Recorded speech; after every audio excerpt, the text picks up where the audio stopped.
Hello students, today in grammar class we are going to see the direct and indirect speech. Do you know what is direct speech and indirect speech? Direct speech means the speaker, he is giving the message without any change to others, that is called direct speech. Indirect speech means the speaker is giving the message not directly, indirectly if he gives, that is the meaning of the words if he gives, that is called indirect speech.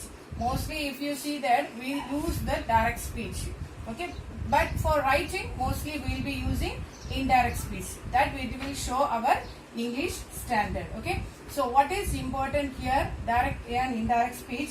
First of all, you can see this example. Okay, here is inside the quotation we have written something and outside also we have something. Okay, this area is called reporting part, and inside the quotation what we have given the speaker, what he has said, that is called reported part. So direct speech we have two type of parts. Okay, so this is the main thing you should know about direct and indirect speech. So another thing is to change from direct to indirect speech.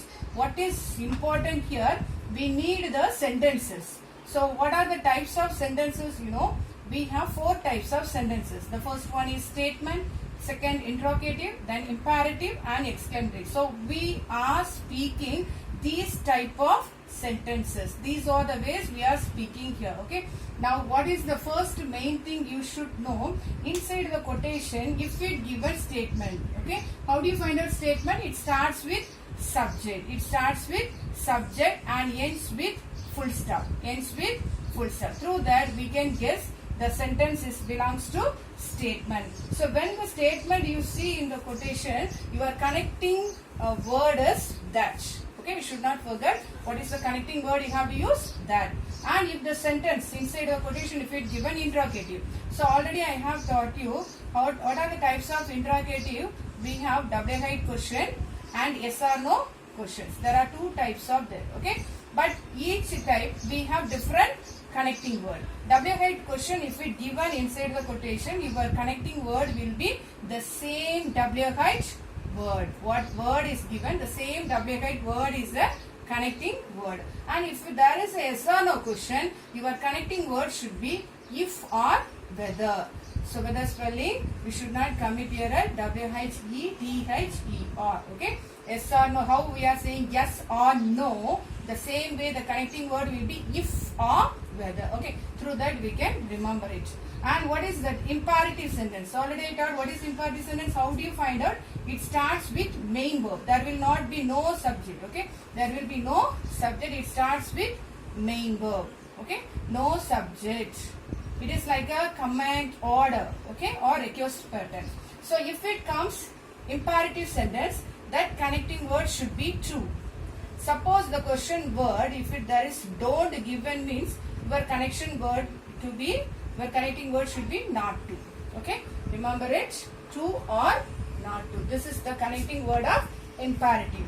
And exclamatory, the connecting word should be that. Okay, the first and last, the same connecting word. Suppose in exclamatory, some extra words, some expression words will be given. Alas, if it given, you have to write that the exclaim sadly, because it's a sad expression. Okay, and if it come hooray, if it given, you have to add that exclaim happily, okay, joyfully. Okay, this is the way you can mention. Okay, so these are the areas is very important, should know. Okay, that's what I have taken. Connecting word is the first main thing, and the second main thing is tends to be changed.